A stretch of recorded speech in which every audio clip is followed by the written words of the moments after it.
Yes, evening people. Just a video that I wanted to make just quickly. Doing a lot of studying at the moment, so I haven't really got the time, but just something I wanted to speak on. And obviously that was the boxing over the weekend, because for once I sat there and watched it. And yeah, just wanted to give my thoughts and opinions, pretty much just echo some of the stuff I've been hearing over the weekend, but I just wanted to add my personal individual input to it. And I just wanted to say, like, yeah, commiserations to Francis Ngannou, and absolutely well done to Anthony Joshua. And I just wanted to sort of look at it from a psychological standpoint, because one of those pundits, I forgot, I'm not sure which one it was. It was one of them high top pundits said, boxing is 75% psychological and 25% physical. And I sort of believe that, no one can put a true figure on it, but I believe, yeah, it's quite psychological. You don't think it, but it is, And I was just looking at where, say, Francis Ngannou could have done better from a psychological standpoint. And what I was thinking, like, he should have done, even though it may not have made much difference, but basically, Joshua is more talented than him. He's an Olympic champion, two-time world champion. He's been doing it for pretty much, the last 10, 15 years of his life, when my guy's only been doing it for, part-time, basically. I'm pretty sure, like, as a professional, like, mixed martial artist, his day is made up of 4, 5, 6, just different disciplines, not actually concentrating on one, so he's got to, like, he's like part-time in boxing and only been full-time just recently, but Joshua's only been doing that exclusively, so, just as a pure martial artist. I mean, let me give you an example. Imagine, say, for example, Roger Federer. I don't know who the best table tennis player in the world is. Imagine Roger Federer goes and says, oh, you know what, I'm the best at tennis, so you know what, I'm going to go and play the best table tennis player or the best badminton player and try and beat them at their own sport. What are we going to say? And would you really want to see that? Because, someone's working hard at their game, giving everything that they've got, they deserve to win, by rights, by law, almost sporting law. You don't want to really see the generalists beat the specialists, because, it just throws a lot of conventionalism out of the window, and yeah, I just wanted to say, from a psychological point of view, I had to look up, and I see their ages. I think Ngannou was 37 and Joshua was 34, but they don't look 3 years apart in age, if you know what I mean. And from a psychological point of view, you would say Ngannou's gone through a lot more, like his journey, his story, his backstory. He's gone through, like, the wars, as it were, to get to the position that he's in. And in many ways, he's had to do a lot more than what Joshua's had to do, But that being said, like, when they were obviously in the week coming up to it, I was thinking, like, like sometimes, it was just straight Nigeria versus Cameroon, African versus African. And I thought, like, you guys will know what I mean, like the West Africans. I thought, like,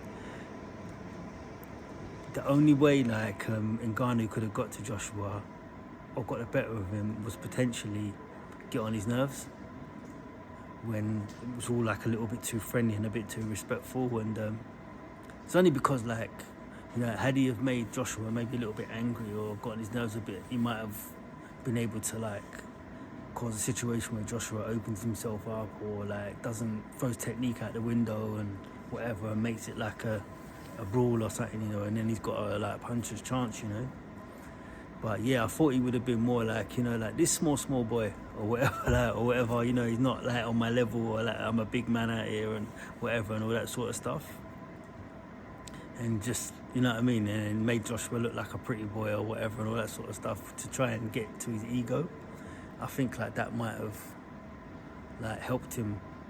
But that being said, like, they are two different sports, and all I can say is like, you know, good luck to Ngannou, because at the end of the day, man, I think he got 15, 20 million for that. You know, and he's earned it. You know, he's earned it. You know, he's probably got paid more in the last 2 fights than he ever did in his whole UFC career, times 5. You know, so that being said, like, you know, money dictates, you know, and he's better off in MMA at this age, but boy, if someone's going to pay you 5 or 6 times your earnings, you know, what can you do, you know? But then, obviously, he's already got life-changing money, so he doesn't really need to do that, you know, but, you know, people want more money these days, so he probably will stay in the boxing if the opportunity's there, you know? But that's it. That being said, technically, at the age he's at and the level that he's been put in at, you know, I'd say to leave it alone in terms of like maintaining your brain cells, you know, because you know, he got hurt badly. You know, I doubt whether or not he'll be the same person in MMA or in boxing again, because, like, do you know what I mean? He didn't take. One thing you don't do, you got to realise, man, these professional boxers as well, like, people don't realise, like, they don't give each other like 3 punches. What I mean by that is like, you know, you catch them once, but you don't catch them again too quickly. And Ngannou got caught by 3 blistering right hands, the best you'd ever see, within like 2-minute period, you know. And they weren't off like a normal average guy, they were off like a 2-time heavyweight champion, and, you know, they would have had an effect.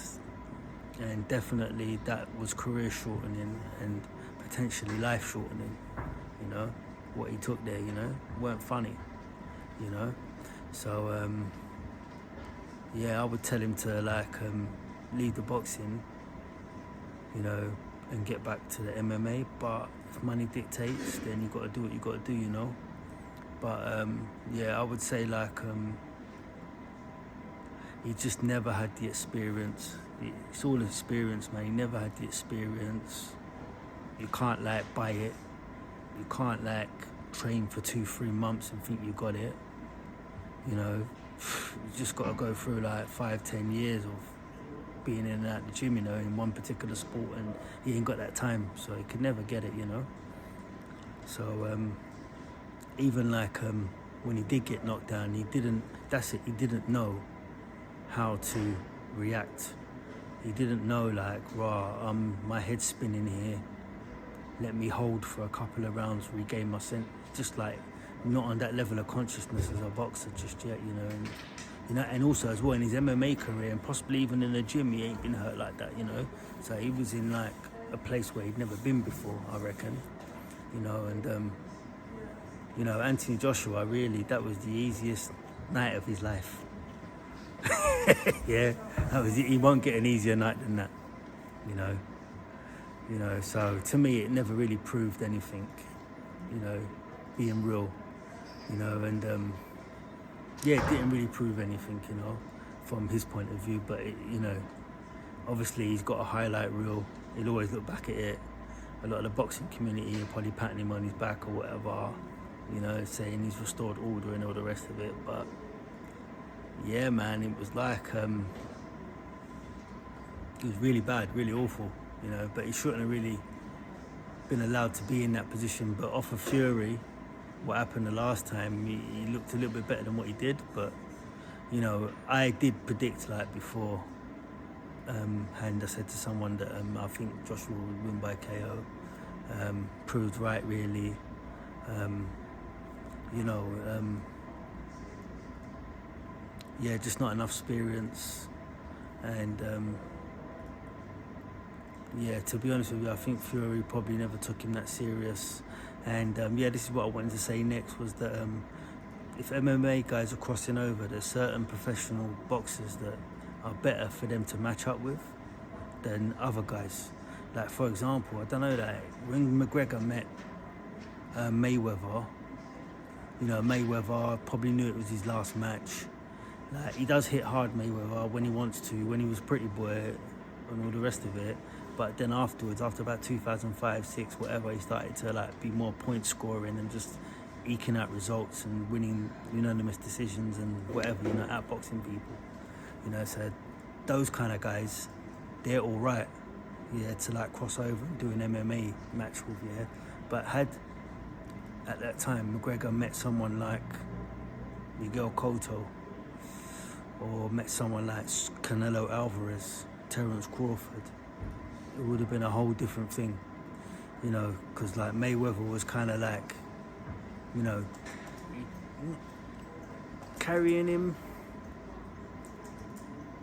That's not nice to say, but if Mayweather probably wanted to, he could have ended the proceedings a lot sooner. So you got certain guys that like they wouldn't do that.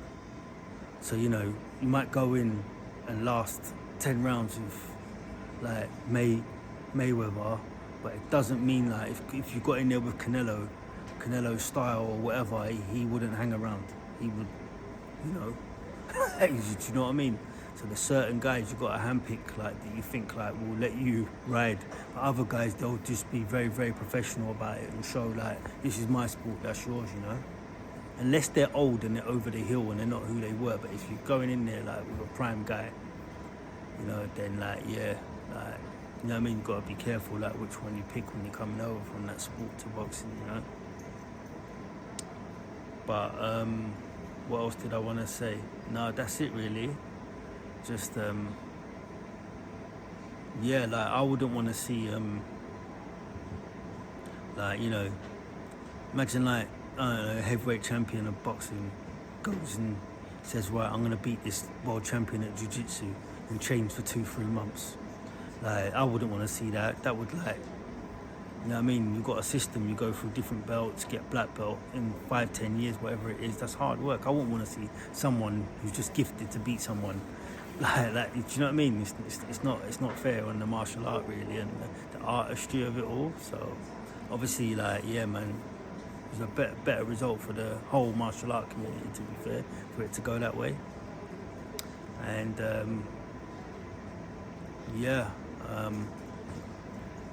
that's it really. That's all I really wanted to say. Be nice to see more of them crossover matches and that, because it wasn't nice like when you see like James Toney like Randy Couture like laying on top of James Toney and all the rest of it, and James Toney's like a great of like the last era and all the rest of it, So it's good to like get one back, but at the same time, like I did also think as well, like from the last match against Fury and Ngannou, I was looking at him and I was thinking, like people were saying, oh, he's special, he's this and that. I was looking at him and I was like, apart from being strong and having a lot of fortitude, I'm thinking, what is he doing? Like, is he showing anything? And I just thought like, no, he's, big strong man, he has got a hard punch if you stay there and let him hit you, but I'm thinking, and I thought to myself, would he get away with that in the Lennox Lewis, Evander Holyfield, Mike Tyson era? And I looked and I thought, no way Ngannou would have got away with that, and you could see Fury's face afterwards, man, he was vexed. Do you know what I mean? He just feels probably a little bit embarrassed, really, you know what I mean? But Francis Ngannou wouldn't have got away with that in that era of guys. Do you know what I mean? And if Joshua did like what those guys would have done, do you know what I mean? So kudos to you. And also as well, kudos, because you know what, it's easy said, but it's not easily done. Do you know what I mean? But also I just feel like it's way too easy for Joshua, man. Way too easy. Way too easy. Do you know what I mean? Way too easy. Do you know what I mean? It's the easiest night of his life. He couldn't believe his luck. Do you know what I mean?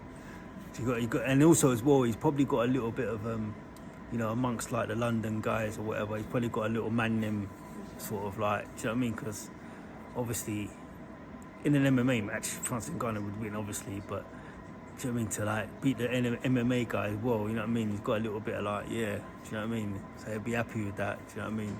The little, the sort of street ignorant sort of thing, you know what I mean? He's the biggest, baddest man in the world now, you know what I mean? So, big up, man, big up, well done. I love to see like two of my brothers making big money. I don't always like to see you guys like mixing it up against each other. Sometimes when I both like both of yous equal amounts, but it is what it is, and it's sport at the end of the day, and you shake hands, innit? But yeah, no, well done. Hope this message reaches you well, and yeah, all good. Take care, bless, love, one.